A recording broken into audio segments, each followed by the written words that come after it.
शर्मिष्ठा पनोली मामले में शर्मिष्ठा को बेल मिल गई है। तो बता दें कि शर्मिष्ठा पनोली को कोर्ट से जमानत मिल गई है। बड़ी राहत मिली है शर्मिष्ठा पनोली को। विवादित मामले में गिरफ्तारी के बाद अब रिहाई का रास्ता साफ हो चुका है। जमानत दे दी है। मामले में अगली सुनवाई की तारीख जल्द ही घोषित की जाएगी। तो समर्थकों में इसी को लेकर खुशी की लहर है। विरोधियों की निगाहें अब अगली कार्रवाई पर होगी। तो बड़ी खबर आपको बता रहे हैं, पश्चिम बंगाल की कलकत्ता से आ रही है, जहां शर्मिष्ठा पनोली मामले में शर्मिष्ठा को बेल मिल गई है। तो ये बड़ी अपडेट आप तक पहुंचा रहे हैं। शर्मिष्ठा पनोली को बेल मिल गई है। अब विरोधियों की निगाहें अगली कार्रवाई पर होगी, लेकिन वहीं समर्थकों में खुशी की लहर है। तो बड़ी खबर आपको बताएं कि social media influencer Sharmishtha Panoli को बेल मिल गई है। तो इसी खबर पर और अधिक जानकारी के साथ रेजिडेंट एडिटर मुकेश जी जुड़ चुके हैं। मुकेश जी, अब बेल मिल चुकी है, आगे और क्या कुछ देख रहे हैं, क्या हो सकता है?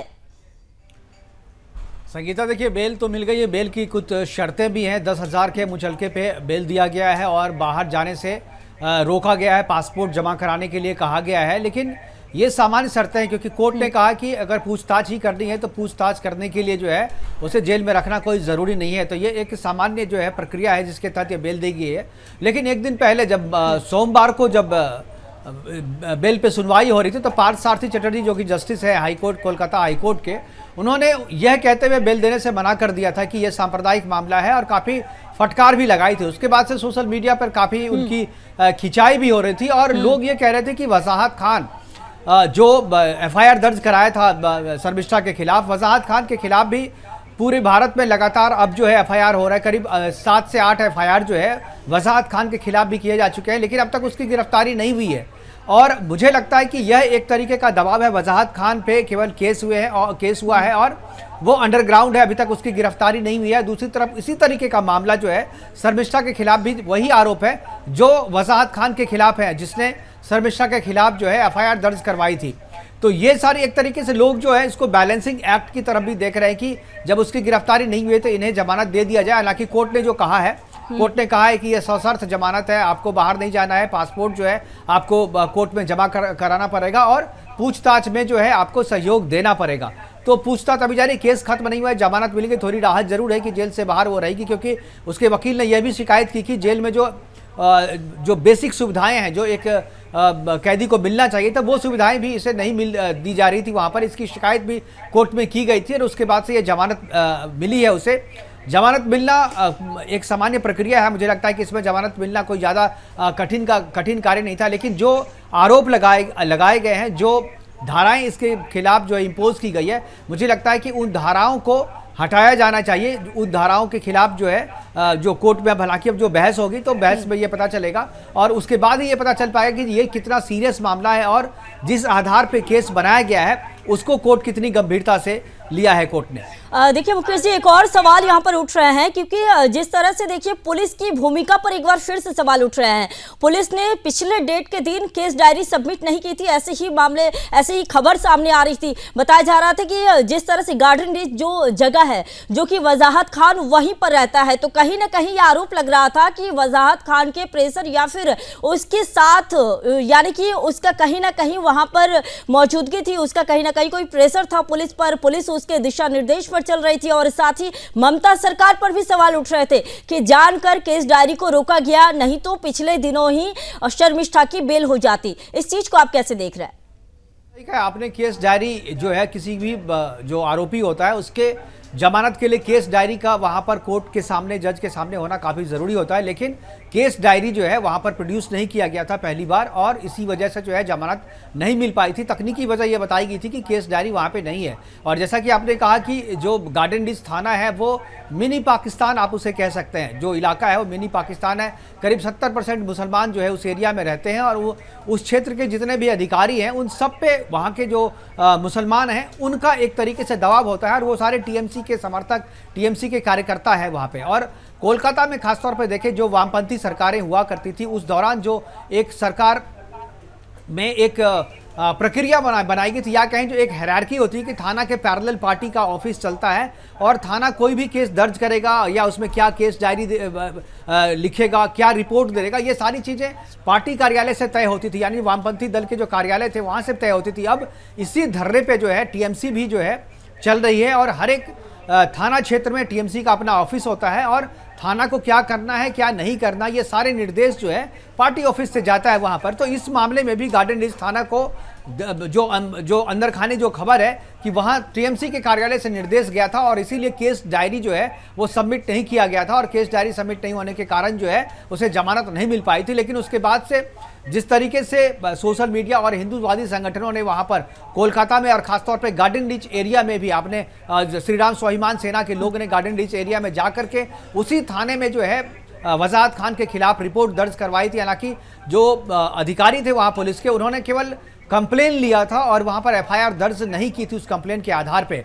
लेकिन देश के दूसरे हिस्से में दिल्ली में 2 एफआईआर दर्ज करवाई गई, गुवाहाटी में 1 एफआईआर दर्ज कराई, उसके बाद बिहार में भी 1 एफआईआर जो है वो दर्ज हुआ है और फिर कोलकाता के दूसरे इलाके में भी जो है एफआईआर दर्ज करवाया गया है। जो पिंकी चटर्जी थी उन्होंने भी जो कि एडवोकेट है वहाँ कोलकाता हाई कोर्ट की, उन्होंने भी एक एफआईआर दर्ज करवाया था जैसा कि आपको जानकारी होगा, उस पर हम लोगों ने प्रोग्राम भी किया था।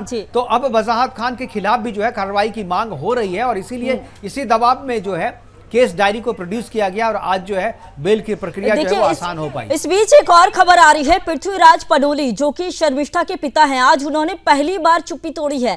उन्होंने बहुत बड़ी बात कही है। उन्होंने कहा कि उसकी बेटी को बार बार रेप और जान से मारने की धमकी मिल रही थी, जिस दौरान उन्होंने कोलकाता पुलिस से मदद के लिए गुहार लगाई थी। लेकिन कोलकाता पुलिस ने ये कहा कि परिवार फरार हो गया है गिरफ्तारी के डर से। ये एक बहुत बड़ी बात आज पृथ्वीराज पनोली ने कहा है। तो देखिए कोलकाता पुलिस जो है एक बार फिर से सवालों के घेरे में आ गई है इन सारे मुद्दों के बाद।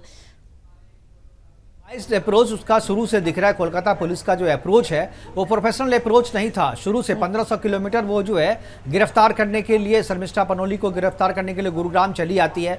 उनके घर की तरफ से जो कंप्लेन दिया जाता है उस कंप्लेन को एंटरटेन नहीं किया जाता है, उसे रजिस्टर भी नहीं किया जाता है और उल्टा कोलकाता पुलिस की तरफ से जो है दूसरे आरोप लगाए जाता है कि परिवार जो है गिरफ्तारी के डर से जो वो भाग गया है। तो ये तो कोलकाता पुलिस और कहें जो कोलकाता पुलिस जैसा कि मैंने पहले भी कहा कि पूरी तरीके से पॉलिटिकल अप्रोच पे काम करती है, पॉलिटिकल निर्देश पे काम करती है और ये कोलकाता पुलिस संवैधानिक कोई संस्था नहीं बल्कि एक पार्टी की तरह, टीएमसी के कार्यकर्ता की तरह कोलकाता की पुलिस जो है वो काम कर रही है। और जब कोई जो अधिकारी होता है, जब कोई अधिकारी इस तरीके से पॉलिटिकल दबाव में काम करता है तो उससे इस बात की उम्मीद करना कि वो निष्पक्ष कार्य करेगा, मुझे लगता है कि ये बेईमानी होगी। और इस मामले में पूरी तरीके से ये चीज़ साबित हो गया है कि कोलकाता पुलिस ने, खासतौर पे गार्डन रीच थाने की जो पुलिस है वो टीएमसी के कार्यकर्ता की तरह उन्होंने काम किया है और वजाहत खान के दबाव में जो है सारे फैसले किए गए हैं।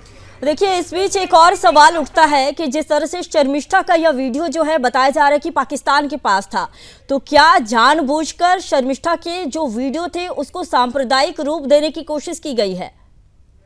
बिल्कुल, ये बात हम लोगों ने पहले भी कहा था कि ये जो पूरा मूवमेंट है वो आईएसआई की तरफ से जो है इससे स्टार्ट किया गया। अगर आप इसके सोशल मीडिया लिंक को देखेंगे जहां से सर तन से जुदा होने की जो खबर आई थी सबसे पहली बार, वो पाकिस्तान के हैंडल से आई थी। और जो वजाहत खान है, वजाहत खान का भी पाकिस्तान और आईएसआई से कनेक्शन जो है वो एस्टैब्लिश हुआ है कि वो जिस एनजीओ को कोलकाता में देख रेख कर रहा था वो एनजीओ, उस एनजीओ का मुख्यालय जो है पाकिस्तान के कराची में है।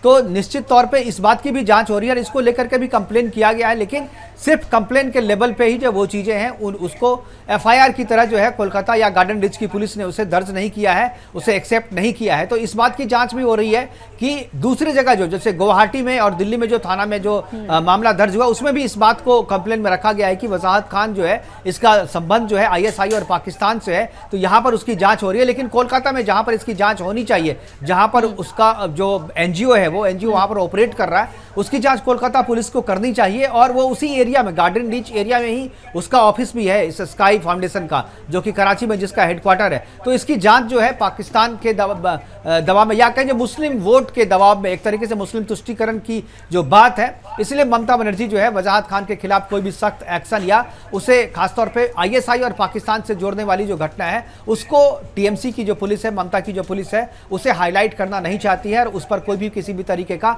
बयान भी उसने नहीं दिया है और ना ही इसकी जांच को ही वो आगे बढ़ा रही है। इसीलिए इसी को लेकर देखिए बीजेपी के वहां के जो नेता हैं वो बराबर आरोप लगाते आए हैं कि मुस्लिम तुष्टीकरण की राजनीति जो है वो टीएमसी करती है, क्योंकि आने वाले समय में देखिए विधानसभा का चुनाव भी होना है 2026 में।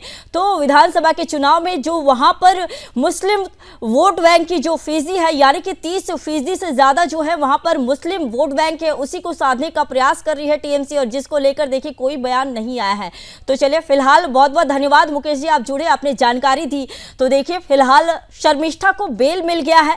शर्मिष्ठा पनोली जो कि 22 वर्षीय लॉ की स्टूडेंट है, उसे बेल मिल चुका है। लेकिन इस मामले में आगे और क्या कुछ होता है, इस पर भी सुदर्शन न्यूज की नजर बनी हुई है, और साथ ही इस पर भी हमारी नजर बनी हुई है कि क्या वजाहत खान को मिलेगा कि नहीं। वजाहत खान को भी जिस तरह से वजाहत खान ने देवी देवताओं का अपमान किया था, उसे इसी तत्परता के साथ पुलिस गिरफ्तार करती है कि नहीं, उस पर कार्रवाई होती है कि नहीं, इस पर भी सुदर्शन न्यूज की नजर बनी हुई है।